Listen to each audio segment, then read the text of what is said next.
This video is going to be about manners in general in public spaces, but it is going to be specific to airports and airport spaces. If you've done any traveling, if you've done any flying, you know that you've got your terminal with all the various gates, and at each gate there are a handful of seats, like a little waiting area for that gate. And there's usually two gates, and the kind of seating kind of spills over together into one area. There's never enough seating, it seems like. There's a decent amount, but somebody's going to be standing, somebody's going to be on the floor, somebody's going to be maybe down at one of the restaurants waiting for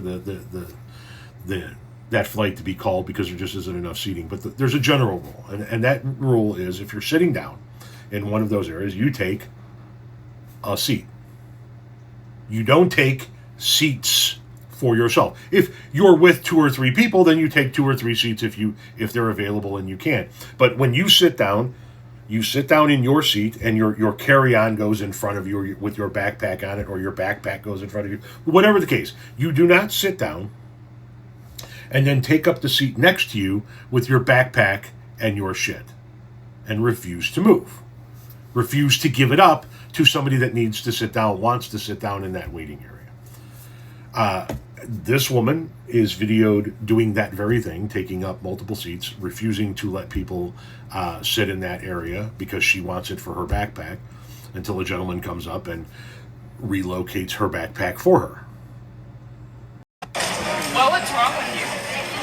Yes. Right, you can't even look me in the fucking face.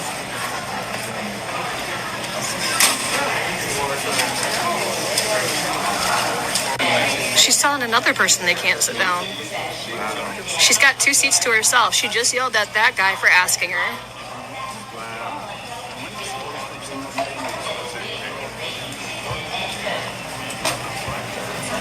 Is anybody sitting there? Okay, take that and put that up there so I can sit down. Okay, I'll do it my own way. Oh, shit.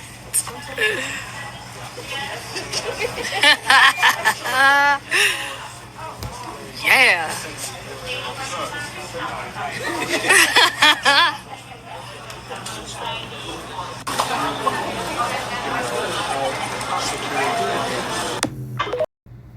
Good on him. Tom, that's rude. You can't touch somebody else's stuff. Generally speaking, I would agree with you. But if somebody's doing something like that, then yeah, I think that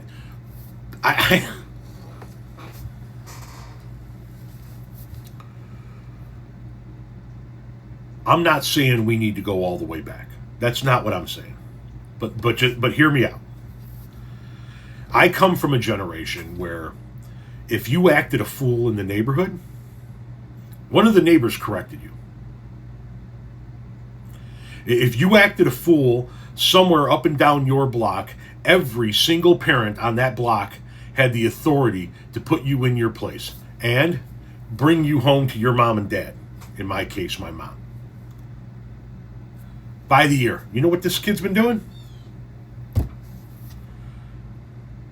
Do I want somebody putting their hands on my kid in that nature? No, I'm not saying we need to go all the way back to a time period like that. But we do need to get back to a period where, as a society, we teach people the manners that they clearly were not taught. That woman was clearly not taught that she gets a space, not spaces. That is a girl, a young woman, who, in my opinion, is somebody that probably never heard the word no, or didn't hear it enough. And as a result of that, whatever environment she grew up in, whatever environment she came up in, whether it be family, friends, and school and society, community, whatnot, whatever that was, did not teach her properly and sent her out into the world with that thought process. I get as many of these seats as I want. No, you don't. No, you don't. And now it's up to society to teach her that she doesn't get that. So I don't have a problem with what that man did by grabbing her stuff and putting it on the floor. That's where your stuff belongs. That's where my stuff is. That's where his stuff is. That's where her stuff is. You don't get a second seat just because you don't want your stuff on the floor. Don't care. That's not how life works. If life is too tough for you, buy a helmet. Tomorrow's a new day. I don't know what to tell you, but good on him. We got to get back to a place where society teaches the people that weren't taught what the hell manners are.